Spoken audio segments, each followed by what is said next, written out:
আমরা নাম্বারের ক্ষেত্রে কোনো কার্পণ্য করি না। আপনি তো অভিজ্ঞ একজন শিক্ষক, বাংলাদেশের রেজাল্টটা কেমন হবে? আসলে কি 10-এর ভিতর 10 পাওয়া যায় না? যদি দেখেন কেউ 1-2 নাম্বারের জন্য ফেল করছে। আসসালামু আলাইকুম এসএসসি 2024 সালের পরীক্ষার্থীরা, আমার মনে হয় আজকের এই ভিডিওটা এসএসসি 24 ব্যাচের প্রত্যেকটা শিক্ষার্থী দেখা উচিত। তোমাদের একটা স্বপ্ন ছিল যে আমরা সবসময় রেজাল্ট বিষয়ক, খাতা দেখা বিষয়ক তোমাদের যে ইনফরমেশনগুলো দিই এগুলো আমরা কি করি, শিক্ষকদের কাছ থেকে কালেক্ট করার পর তোমাদেরকে দিই।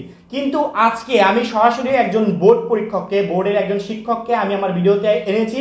অর্থাৎ আমাদের নিয়মের বাইরে না, আমাদের বোর্ডের যে রুলসগুলো আছে, বোর্ডের রুলস ঠিক রেখে আমরা কথা বলবো। বোর্ডের রুলস ব্যতীত আমরা কোনো কথা বলবো না। রুলসের ভিতর যতদূর আলোচনা করা যায় সেই বিষয়ে আমরা আলোচনা করব। তোমাদের রেজাল্ট বিষয়ক, তোমাদের খাতায় দেখা বিষয়ক শিক্ষক আমাদের গুরুত্বপূর্ণ কিছু তথ্য দিবে। অবশ্যই বলবো প্রত্যেকটা শিক্ষার্থীকে মনোযোগ সহকারে তথ্যগুলো শোনার জন্য। তোমাদের যে স্বপ্নটা ছিল যে কোনো একটা বোর্ড পরীক্ষক সরাসরি এসে আমাদেরকে ইনফরমেশনগুলো দিবে, আজকে এই ভিডিওতে তোমরা সেগুলো দেখতে চলেছো। তোমাদের যে প্রশ্নগুলো ছিল প্রত্যেকটা প্রশ্নের উত্তর সরাসরি আমাদেরকে স্যার দিবে, যে স্যার আমাদের আজকের এই ভিডিওতে উপস্থিত আছে। তো বেশি কথা না বলে আমরা সরাসরি স্যারের কাছে চলে যাব এবং তার থেকে গুরুত্বপূর্ণ ইনফরমেশনগুলো আমরা নিয়ে নিব। আসসালামু আলাইকুম স্যার। আপনাকে অসংখ্য ধন্যবাদ আমাদেরকে গুরুত্বপূর্ণ সময়টা দেওয়ার জন্য। এবং আপনি জানেন যে কয়েকদিন আমাদের এসএসসি 24 পরীক্ষা শেষ হয়ে গেছে এবং কয়েকদিন পরে রেজাল্টটা প্রকাশ পাবে। তো স্টুডেন্টরা আসলে প্রচুর পরিমাণে এক্সাইটেড যে তাদের খাতাগুলো কিভাবে দেখা হচ্ছে, তারপরে রেজাল্ট কেমন হতে চলেছে, এই বিষয়গুলো নিয়ে প্রচুর পরিমাণে এক্সাইটেড। তো আমাদের আসলে একটা প্ল্যান ছিল যে আমরা সরাসরি কোনো বোর্ডের পরীক্ষকের কাছ থেকে আমরা কিছু ইনফরমেশন কালেক্ট করে শিক্ষার্থীদেরকে দিব। তো আজকের ভিডিওতে আমরা জানি সবসময় যে বোর্ডের কিছু রুলস আছে, রুলস ব্রেক করে কখনো কথা বলা যাবে না বা কোনো কাজ করা যাবে না। আমরা বোর্ডের রুলসের ভিতর থেকেই আমরা কিছু প্রশ্ন আপনাকে করব, আপনি অবশ্যই সেই প্রশ্নের উত্তরগুলো শিক্ষার্থীদেরকে দিবেন। আপনার কাছে আমার প্রথম যে প্রশ্ন, যে আসলে আপনি কত বছর ধরে বোর্ডের খাতাগুলো দেখেন? আসলে আমার নাম মোহাম্মদ বাহারুদ্দিন শেখ। আমার স্কুলের নাম সাজিরা জিয়ারাজের উচ্চ বিদ্যালয়, এটা পাংশা রাজবাড়ির মধ্যে অবস্থিত। আমি 2004 সালের পরের থেকেই নিয়মিতভাবেই বাংলা প্রথম পত্র খাতাটা, নবম দশম শ্রেণীর বাংলা প্রথম পত্র খাতাটা আমি দেখে থাকি এবং নিয়মিতভাবে দেখে আসতেছি এ পর্যন্ত। আপনি কি পরীক্ষায় গার্ডও দেন? জি, পরীক্ষায় আমরা ইনভিজিলেটর হিসাবে, পর্যবেক্ষক হিসাবে দায়িত্ব পালন করি এবং এটা প্রত্যেক পরীক্ষাতেই আমরা দায়িত্ব পালন করে আসছি। তো শিক্ষার্থীরা, আমাদের সাথে যিনি শিক্ষক আছে, যে স্যার আছে, তিনি আসলে প্রতি বছরই বোর্ড পরীক্ষার সময় দায়িত্ব পালন করে, সেই সাথে প্রচুর পরিমাণে খাতা দেখে থাকে। এবং তিনি যে বিষয়টা বলল, তিনি হচ্ছে একজন বাংলা প্রথম পত্রের শিক্ষক। তার কাছ থেকে আমরা গুরুত্বপূর্ণ কিছু ইনফরমেশন নিয়ে নিব। তো স্যার, এই বছরে যে খাতাগুলো আপনি দেখলেন সেখানে অনেক শিক্ষার্থী খারাপ রেজাল্ট করেছে, অনেকে ভালো করেছে, অনেকে নাম্বার কম পেয়েছে, অনেকে বেশি পেয়েছে। তো একটা গড় রেজাল্ট আসলে কেমন, যে সবাই মিলে একটা সামগ্রিকভাবে কেমন রেজাল্ট হয়েছে? জি, এটা সামগ্রিকভাবে মোটামুটি ভালো রেজাল্ট হয়েছে। আমরা খাতাগুলো বোর্ডের থেকে নিয়ে এসে সুন্দরভাবে আমরা খাতাগুলো আপ টু বটম পড়ে দেখি এবং খাতাগুলো যেভাবে মূল্যায়ন করার নির্দেশনা আছে সেভাবে আমরা খাতাগুলো মূল্যায়ন করে থাকি এবং তাতে আমরা নাম্বারের ক্ষেত্রে কোনো কার্পণ্য করি না। যার যেটাটুকু প্রাপ্য আমরা সেটাই দেওয়ার চেষ্টা করি এবং তাতে গড় রেজাল্ট মোটামুটি ভালোই মনে হয়েছে। তো আসলে এটা আমাদের জন্য অবশ্যই একটা ভালো নিউজ যে স্যার বললেন যে গড় রেজাল্টটা আসলে ভালো ছিল। এবং সবচেয়ে বড় যে নিউজটা সেটা হচ্ছে, আমরা আসলে প্রচুর পরিমাণে টেনশন করি যে শিক্ষকরা খাতা নিয়ে এসে তারা নিজেদের কোনো দায়িত্ব পালন করে না, সেই পুরো খাতাগুলো ছেড়ে দেয় অন্যদের উপর, যে তারা দেখুক, তারা নিজেদের মতো খাতায় নাম্বার দিক। সেক্ষেত্রে অনেক শিক্ষার্থী কিন্তু টেনশনে থাকে যে আমার খাতাটা না অন্য কোনো শিক্ষার্থীর কাছে পড়ে যাচ্ছে যে খাতাগুলো দেখছে। বিষয়টা আসলে এমন না। আমাদের সাথে যিনি শিক্ষক আছেন তিনি নিজ দায়িত্বে খাতাগুলো নিয়ে আসেন এবং নিজ দায়িত্বে সেগুলো নিজে উপস্থিত থেকে আসলে দেখাগুলো সম্পূর্ণ করেন। সেক্ষেত্রে আমার মনে হয় না যে এইভাবে যদি বাংলাদেশের প্রত্যেকটা শিক্ষক তাদের নিজ দায়িত্ব নিয়ে খাতাগুলো দেখা সম্পূর্ণ করে, আমার মনে হয় যে কোনো শিক্ষার্থী খারাপ রেজাল্ট করবে। এবং তিনি যে বিষয়টা বলেছে যে সামগ্রিক দিক বিবেচনা করে তার কাছে যেটা মনে হয়েছে যে আলহামদুলিল্লাহ এই বছরে 24 সালের রেজাল্টটা আসলে ভালো হতে চলেছে। এবং আমরা পরবর্তী যে প্রশ্নটা করব শিক্ষককে, সেটা হচ্ছে, আপনি তো অভিজ্ঞ একজন শিক্ষক, আপনার কি মনে হয় এইবার এসএসসি 24 পরীক্ষার রেজাল্ট কেমন হবে? মানে পুরো বাংলাদেশের রেজাল্টটা কেমন হবে? না, পুরো বাংলাদেশের রেজাল্ট আশা করি ভালো হবে। কারণ হচ্ছে বিগত কয়েকটা বছরে করোনার কারণে শর্ট সিলেবাস, এইবারে পূর্ণ সিলেবাসে পরীক্ষা হয়েছে এবং প্রশ্ন তুলনামূলকভাবে অত্যন্ত চমৎকার সুন্দর হয়েছে। শিক্ষার্থীরা আমরা ইনভিজিলেটরের দায়িত্ব পালন করতে যে দেখেছি তারা অত্যন্ত উৎফুল্ল এবং আনন্দের সাথে তারা এটা রিসিভ করছে এবং তারা অত্যন্ত চমৎকার লিখেছে দেখেছি। তো স্যার যেটা বললেন, আসলে তিনি যখন পরীক্ষার গার্ড দিয়েছেন তখন থেকে দেখেছেন যে প্রশ্ন খুবই ভালো ছিল এবং শিক্ষার্থীরা ভালোভাবে উত্তর করেছে। তার কাছে যেটা মনে হয় যে সামগ্রিকভাবে পুরো বাংলাদেশের রেজাল্টটা আলহামদুলিল্লাহ 2024 সালে ভালো হবে। পরবর্তীতে আমরা যে প্রশ্নটা স্যারকে করবো সেটা হচ্ছে, স্যার আমাদের একটা প্রচলিত কথা আছে, এই মুহূর্তে যারা ভিডিওটা দেখছে প্রত্যেকটা শিক্ষার্থীর মনে এই কথাটা, যেটা হচ্ছে আমরা যত ভালোভাবে লিখি সৃজনশীলে কোনো শিক্ষকই 10-এর ভিতর 10 দেয় না। তো আপনার কাছে কি মনে হয়, আসলে কি 10-এর ভিতর 10 পাওয়া যায় না? এই ক্ষেত্রে অনেকটা ব্যতিক্রম দেখা যায়। অনেক খাতা যারা শিক্ষার্থীরা আছে যারা অত্যন্ত চমৎকার লেখে এবং ভালো লেখে, ভালো মানের, সেক্ষেত্রে আমরা আমাদের বোর্ডেরও নির্দেশনা আছে, যদি আপনার মনোপুত ভাবে লেখে বা কাঙ্ক্ষিত রেজাল্ট তারা খাতায় উপস্থাপন করে, সেক্ষেত্রে পুরো নাম্বার দিতে কোনো বাধা নেই।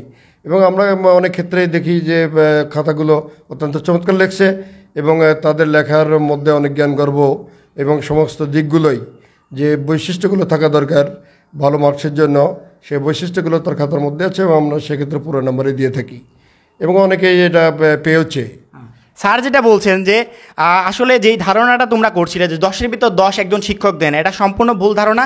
বোর্ডেরও নির্দেশনা দেওয়া আছে, সেই সাথে শিক্ষকরা যখন খাতা দেখে যদি দেখে যে কেউ আসলে 10-এর ভিতর 10 পাওয়ার যোগ্য, 10-এর ভিতর 10 পাওয়ার জন্য যার যতটুকু উপস্থাপনা করা দরকার, লেখা দরকার, সেটুকু যদি থাকে শিক্ষকরা অবশ্যই 10-এর ভিতর 10 দিয়ে থাকে। এবং আমাদের সাথে যিনি শিক্ষক আছে তিনি কিন্তু বোর্ডের খাতা দেখছেন এবং তিনি যে বিষয়টা বলেছে যে তার খাতাতেও অনেক শিক্ষার্থী 10-এর ভিতর 10 পেয়েছে। এবার পরবর্তী আমাদের যে প্রশ্নটা, আপনারা যখন খাতা দেখেন যদি দেখেন কেউ 1-2 নাম্বারের জন্য ফেল করছে, সেক্ষেত্রে এখানে বোর্ডের কোনো নির্দেশনা আছে কিনা যে ওই শিক্ষার্থীকে 1-2 নাম্বার দিয়ে গ্রেস নাম্বার পদ্ধতিতে আপনারা তাকে পাশ করিয়ে দিবেন?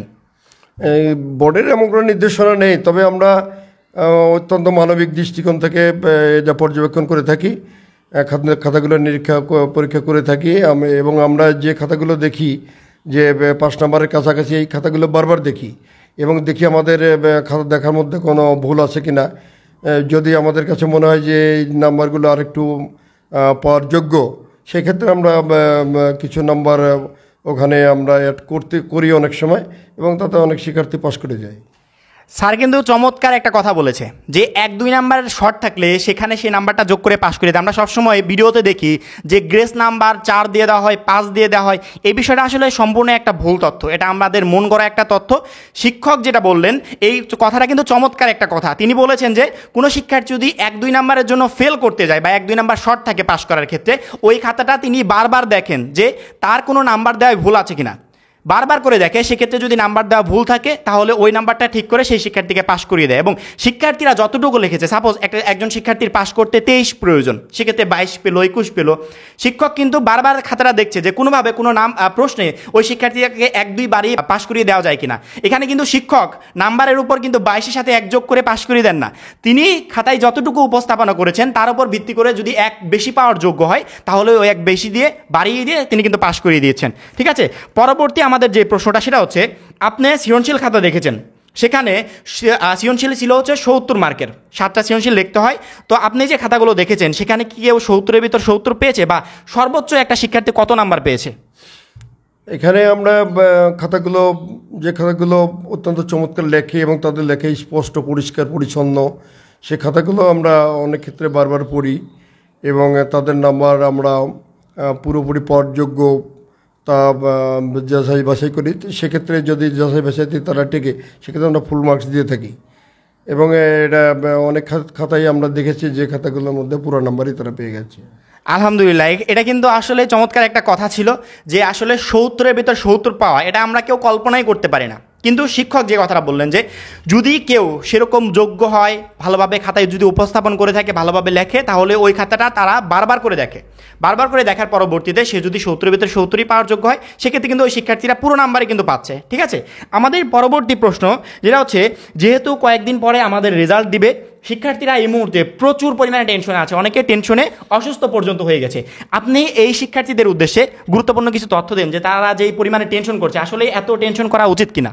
না, টেনশনের কোনো কারণ নেই। কারণ হচ্ছে যে তারা যখন পরীক্ষা অবতীর্ণ হয় তখন তারা সাধ্যমতো সবাই চেষ্টা করে, সেই চেষ্টার মধ্য দিয়ে তারা যে কাঙ্ক্ষিত তাদের যে ফল, এটা তারা যখন লেখে তখনই তারা অনেকটা আশা করে এবং পরবর্তীতে যখন আমরা নিরীক্ষা করি, পরীক্ষা করি, সেক্ষেত্রে দেখা যায় যে তাদের ওই কাঙ্ক্ষিত ফলের কাছাকাছি অনেক সময় তারা থেকে যায় এবং তাদের হতাশা হওয়ার কোনো কারণ এখানে থাকার কথা না, আমরা খুঁজে পাই না। আসলে এই বিষয়টা আমি সবসময় তোমাদেরকে বলি যে হতাশ হওয়ার মতো কিছু নাই। তোমরা যেহেতু পরীক্ষা দিয়ে আসছো, ভরসা রাখো, আল্লাহর উপর ভরসা রাখো, ইনশাল্লাহ ভালো কিছু হবে। এবং সর্বশেষ আমরা যে গুরুত্বপূর্ণ তথ্যটা দেবো সেটা হচ্ছে আমাদের অভিভাবকদের বিষয়ে। স্যার, আসলে আমরা প্রতি বছরই দেখি যে অভিভাবকরা শিক্ষার্থীদের ওপর একটা বাড়তি প্রেশার ক্রিয়েট করে যে আমাকে A+ এনে দিতেই হবে, আমার বাচ্চাকে যে কোনোভাবে গোল্ডেন A+ পেতেই হবে। আসলে এটা কতটুকু যৌক্তিক? না, এটা পুরোপুরি যৌক্তিক না। এটা সব গার্জিয়ানই চায় ভালো ফলাফল, তার শিক্ষার্থী বই আনুক, তার সন্তান বই আনুক, এটা সবাই চায়। কিন্তু এটা নির্ভর করে সম্পূর্ণ শিক্ষার্থীর ভিত্তির উপরে। শিক্ষার্থীর যে বেজ, সেই বেজটা কতটুকু পরিপক্ক হয়েছে এবং তার ভিত্তিটা কত মজবুত, সেটা নিরীক্ষা করার বা পরীক্ষা করার যাচাই বাছাই করার বিষয় আছে। একটা শিক্ষার্থীর যখন একটা বীজ যখন গঠনকালীন, তখন তার শিক্ষক, অভিভাবক, গার্ডিয়ান এবং আত্মীয় পরিজন সবাই মিলে এগুলোকে এটা গঠন করার চেষ্টা করে। এবং শিক্ষার্থী বিভিন্ন স্তর থেকে, বিভিন্ন জায়গা থেকে, বিভিন্ন আনুষ্ঠানিকভাবে, অনানুষ্ঠানিকভাবে, পারিবারিকভাবে, আত্মীয়দের বিভিন্নভাবে তো সে শিক্ষা লাভ করে পরিপূর্ণতা লাভ করে। এই পরিপূর্ণতাই হলোকে তার ভিত্তি বা বেজ। এই বেজের উপর দাঁড়িয়ে তার পরবর্তী স্টেপগুলো নিতে হয়। তো সুতরাং কোনো শিক্ষার্থী যখন তার সাধ্যমতো চেষ্টা করা পরে যে ফলাফলটা বয়ে আনে, এটা মনে করতে হবে যে এটা তার ভিত্তি। তবে অনেক ক্ষেত্রে দেখা যাচ্ছে অনেক শিক্ষার্থীর অনেক কারণে পরীক্ষার মধ্যে অনেক কারণ থাকতে পারে, অনেকে অসুস্থ হয়ে পড়ে। এটা ভালো শিক্ষার্থী অসুস্থ হয়ে পড়ছে, তার রেজাল্টের ক্ষেত্রে খারাপ হতে পারে, কিন্তু সে যে খারাপ স্টুডেন্ট এটা বলা যাবে না। তো সেই ক্ষেত্রে শিক্ষার্থীকে দোষ দেওয়া যাবে না এবং দেখতে হবে যে পরবর্তীতে রেজাল্ট সাময়িকভাবে একটু কম হলেও পরবর্তীতে অনেক প্রতিযোগিতায় দেখা যাচ্ছে যে সে ভালো হয়ে যাচ্ছে, কারণ তার ভিত্তি স্ট্রং আছে। এই ভিত্তিটা যদি স্ট্রং থাকে তাহলে যে কোনো প্রতিযোগিতায় সে টিকে যেতে পারে। এবং বর্তমান শিক্ষা ব্যবস্থাটা হলো প্রতিযোগিতামূলক, সেই প্রতিযোগিতার ক্ষেত্রে সে কম্পিটিশনে সে টিকে যাবে বলে আমি মনে করি।